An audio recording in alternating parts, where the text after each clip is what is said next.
face shield, and I really like it. Royal Standard, $6 if you're interested. Thank you so much to Dr. Wade and to Mayor President Sharon Westenberg for the honor and the opportunity to be here with you all today, my fellow thrivers, as I like to say, and of course so many of you that are survivors as well. It's been a long time since I've stood in front of an audience and had the opportunity to share a story that has nothing to do with what I do for a living, that's non-work related, but I'm really happy to have some of my support system here today. So I'd like to start by recognizing my mom, Whitney Breaux, who's sitting up here on the front row, and my grandmother, Reverend Gloria Johnson. We call her Gigi for short. And a very special woman who has been played a critical role in my story to date. And she serves as one of the cancer nurse navigators at Women's Hospital. So please help me welcome LaToya Sampson. I wanted to start today with a poem. And in my personality, I make a lot of jokes, so go with me in case it's not funny. But I wanted to start in kind of a true keynote speaker fashion, but sharing a poem that does mean so much to me. So I'm going to read it enthusiastically so it's a little entertaining though. Two roads diverged in a yellow wood, and sorry I could not travel both and be one traveler. Long I stood and looked down one as far as I could to where it bent in the undergrowth. Then took the other just as fair, but perhaps having a better claim because it was grassy and wanted wear. Though as for that passing there, had worn them really about the same. And both that morning equally lay, in leaves no step had trodden black. Oh, I kept the first for another day, yet knowing how way leads on to way, I doubted if I should ever come back. I shall be telling this with a sigh, somewhere ages and ages hence, that two roads diverged in a yellow wood. And I took the road less traveled by, and that has made all the difference. I can still remember the first time Mr. Olive performed that for my 6th grade literature class at Broadmoor Middle Magnet School. And I was mesmerized by the words, and I kind of hung on to every stanza of the poem, and even repeating it to myself. Two roads diverged in a wood, I took the one less traveled by, and it made all the difference. Looking back on it now, I get it, and I chuckle to myself sometimes. I understand why the poem captivated me. It truly encompassed and described who I think I am as a woman, as a mom, a sister, a daughter, an aunt, a friend, as a business leader. As my mom can attest, I have never taken the easy road or anything. Always the hard road, always the road that is least traveled. And honestly, this ended up becoming a theme for my life. And unfortunately, many times my mom would be on the other end of those awful phone calls whenever I had some genius idea about the new road that I was going to take that was less traveled by, that typically resulted in some bumps and bruises, heartbreak, setbacks, U-turns all along the way. I share all of this with you to say, I honestly love taking the road not taken. I appreciate a path where maybe someone else has never been there before, and maybe I get to journey it for the first time on my own. It's always made the difference for me. And then I met March 20th of 2020. It actually started on Friday the 13th, March 13th. The kids had gotten kicked out of school, as I like to joke with my son. He came home with a backpack filled with his backpack, school supplies, and binders. I had gone to Sam's and done what pretty much everybody did that day, and I bought Lysol and toilet paper. I packed the pantry. He gets home off the school bus, walks into the pantry and says, "Wow, Mom, we finally have something in the pantry." Because I'm known for having a bare cupboard all the time. And I said to him, well, who knows how long we're going to be stuck in the house, or when you might actually go back to school. Later that night, I wanted to watch Housewives, because that's one of my favorite TV shows. But he wanted to watch Black Panther for probably the 18th time, is my guess. And I'm probably one of the most competitive people I know, and there was no way I was going to lose out on the fight over the TV remote. So while we were hanging out on the couch, I went into full stealth mode. And I launched on the other side to grab the TV remote, before he could ever even pay attention. And I said, "Victory, Mom wins yet again." But unfortunately, when I pulled back my prized possession in the form of that TV remote, I also pulled back and felt something hard on the inside of my left arm as it brushed against my left breast. I started to feel it, and I thought maybe, oh, it's just the underband to my sports bra. This is nothing. I felt it, and then I felt my left breast, and I compared it with the right, and I'm thinking, this isn't right. Like this doesn't feel normal. This doesn't feel like what I'm used to noticing whenever I feel my breast, which isn't, I guess, that frequent now that I think about it. I called my mom, and at 9:45 in the evening, I demanded that she come over to my house. And she hates that I use the word demanded, but if she recalls it, I really said, no, you're coming over right now. That night, we found a total of 3 masses in my left breast. I went on that weekend. My son had a baseball tournament, and this is when we literally started shutting things down a bit. So only 250 people were allowed in the baseball park that weekend. But every woman in the baseball park felt my boobs because I needed somebody to tell me, what was it? What was going on? Have you ever felt anything like this before? I'm looking for answers and someone to just say, oh, it's fine. It's nothing to worry about at all. But on Monday morning, I burst into my OBGYN's office without an appointment, which is very true of my character. And I told his nursing staff, I said, I don't have an appointment, but I'm going to sit right here in the waiting room until he can see me. I wasn't waiting another month to find out what was going on. He comes into the room and he performs the breast exam, and I could see his eyebrows go up as he felt what I had felt. And he said, Whitney, I need you to go downstairs and I want you to have a mammogram and an ultrasound today. That was my first mammogram or ultrasound. 2 days later, I had biopsies. I think many of us in here have experienced those. I had 3 in my breast and 2 in my lymph nodes. And I'm a little too attentive at times, and I pick up on the small things. And I noticed on the cups of the samples that the radiologist had marked highly suspicious. By Friday, March 20th, I was exhausted. I probably hadn't slept much at all that week. But early that morning, I got a 7 a.m. phone call, because Indianapolis is on Eastern time, so they like to call you bright and early their time, even though I'm in Central Standard Time. And it was my boss.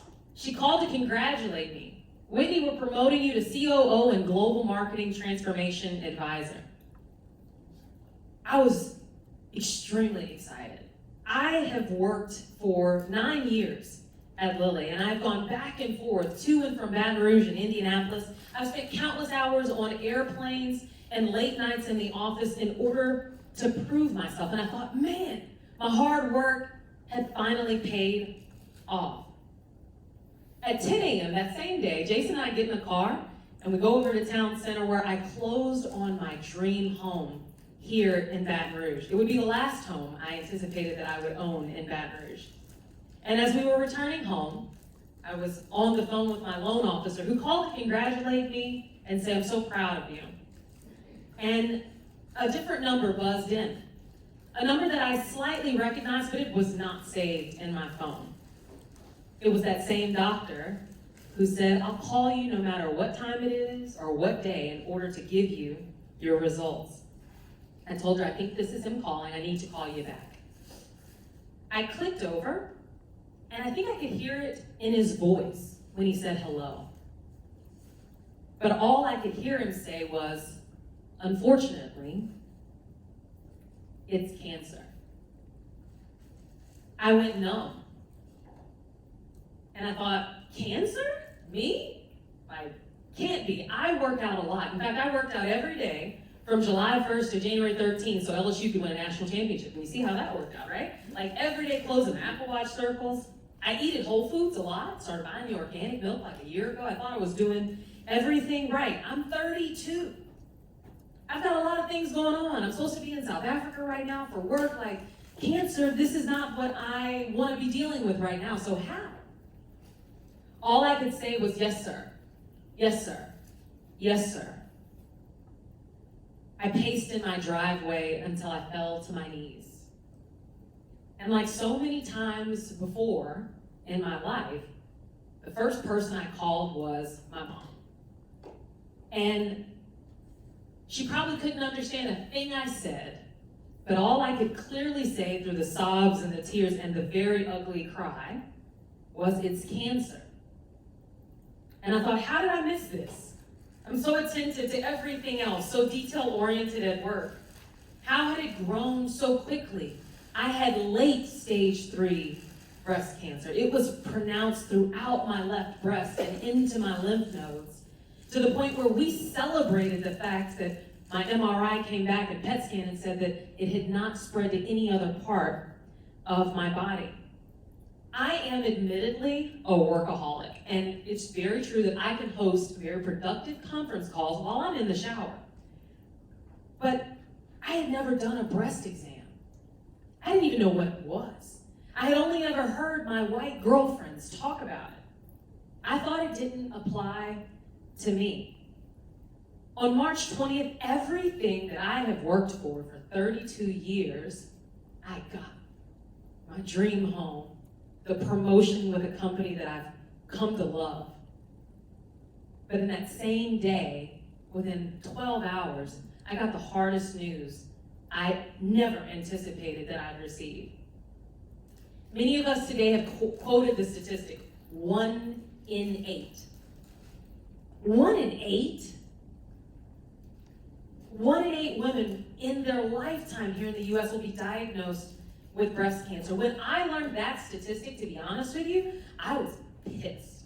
I was angry. I could not understand how prevalent breast cancer actually is in our society. And honestly, I was even more furious when I learned that although white women are more often diagnosed with breast cancer, Black women are twice as likely to die from the disease. Louisiana, my home state that I proudly represent all over the world, has the 3rd highest death rate of breast cancer in the country. 85% of the women diagnosed with breast cancer have no family history of the disease. That's me. Many of us in here. I had a choice in how I responded to my diagnosis, as many of you shared our survivors in their remarks. There were 2 paths or 2 roads that I could have gone down in this new world of my diagnosis. I decided again to take the road less traveled by and share my story in hopes that it would alert others, in hopes that it maybe even shock the people that are closest to me that it's real, that it can happen. It was out of my anger, my depression, my sadness that Day 18 was born. Day 18 became my cancer punching bag. Whenever I was angry about my diagnosis, I'd take out my laptop and I'd invest hours researching the disease, understanding the perceptions among women under 40, among Black women. I believe that I could ultimately beat cancer by putting cancer on blast, as my friends and I like to say. I decided that I was going to shout it from the rooftops. I was going to make sure that everybody and anybody who could hear me would know that it happened to me and that it could happen to them. 1 in 8. For a long time, I did not know when or how I would launch Day 18. I had worked on it for several months, but as the survivors in the room know, chemo will take it out of you each and every time. But I found an infographic that talked about how to perform a self-breast exam. And I said, you know what? 3 weeks ago, it's October, it's Breast Cancer Awareness Month. Why not post it on my Facebook page? So I did. No harm, no foul. 4 hours later, a young woman here in our community, Black, under 30, sends me a private Facebook message and says, I don't know you or how I even saw your post, but I performed a self-breast exam and I found a tender lump in my breast. I think your post may have just saved my life. In that moment, I looked up at God and I smiled and laughed. And I said, oh, I get it now. This is why you instilled in me the eagerness of an excited puppy for a new toy about taking the road less traveled. On Sunday, October 18th of this year, I heard from so many women around the world who performed their very first self-breast exam because they heard about Day 18. It's my goal that Day 18 has a powerful ripple effect, that women can help other women, that we can have those conversations in comfortable settings, that it becomes a normal conversation that we can have with our friends and with family. I know that Day 18 can accomplish these goals by the fact that we're here today and I'm able to share this story with each of you. It's proof that Day 18 can help change and save lives. In closing though, in true keynote speaker fashion, I'd like to leave you with 3 things that I'd love for each of you to do. It starts with each of us. I'd like you to make the Day 18 pledge, and if you've not already done so this month, go home and perform that self-breast exam. In fact, if you've got your phones, all of us have our phones with us, right? I'd love for you to put a calendar reminder in your phone for the 18th day of each month. Set that reminder and be reminded each month to perform that self-breast exam. Number 2, I want you to share that with the women that you love. And it does not matter how old they are. I'm 32. I would not have gotten a mammogram approved by insurance until I was 40. I would not have made it. You can follow us at Day 18 Campaign on Instagram and Twitter. We're partnering with Women's Hospital, Mary Bird Perkins, to put credible information out there about the real risks associated with breast cancer and how to perform those self-breast exams so that it does become a habit and routine practice. Lastly, as Robert Frost said in his famous poem, the road less traveled by can make all the difference. And I'd like to encourage each of you to